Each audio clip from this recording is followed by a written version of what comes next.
Je vous laisse la parole. Merci, Monsieur le Président.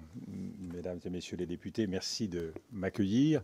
Je vais essayer, dans une courte introduction, de présenter, tel que je le vois, les quelques grands enjeux auxquels nous sommes confrontés aujourd'hui, à commencer par la nouvelle équation stratégique du monde, une équation impériale profondément renouvelée par le retournement de l'administration Trump et donc le basculement de l'Amérique dans les derniers mois.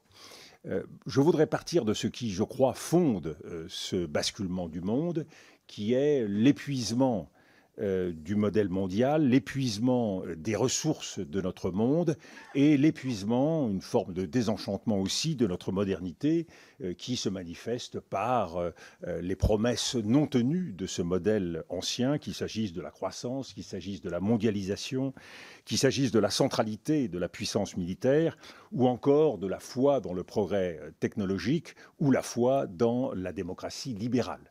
Autant de désaffections qui aujourd'hui expliquent le profond changement du monde. Tous ces piliers sont ébranlés et nous voyons donc le retour des formes impériales, à commencer par le modèle américain qui surprend beaucoup et qui renouvelle une fois de plus la puissance, le jeu de la puissance internationale. C'est un impérialisme qui combine des choses curieuse, étrange même, à la fois l'instinct, la volonté de mouvement, la volonté de domination, une capacité à marier la sidération, le chaos, une volonté de soumission de l'ordre international. C'est donc à la fois un révisionnisme de l'ordre mondial, un illimitisme, et c'est un point central, c'est qu'il n'y a plus de limites dans un monde qui lui-même est de plus en plus limité. Et on voit là le paradoxe et la contradiction, d'où la violence de l'offensive américaine. C'est aussi, on le mesure tous les jours, un unilatéralisme et bien sûr un technologisme, parce qu'il se double de cette composante technologique qui en change profondément la nature. Alors il y a à côté de cela des modèles alternatifs, impériaux.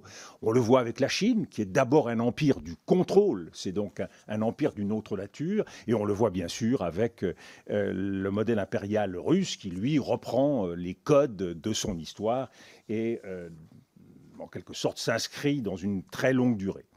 Alors pour la France et pour l'Europe, c'est un contexte de risques nombreux et je crois qu'il faut vraiment les évaluer pour pouvoir mesurer à quel point nous sommes aujourd'hui dans une situation nouvelle.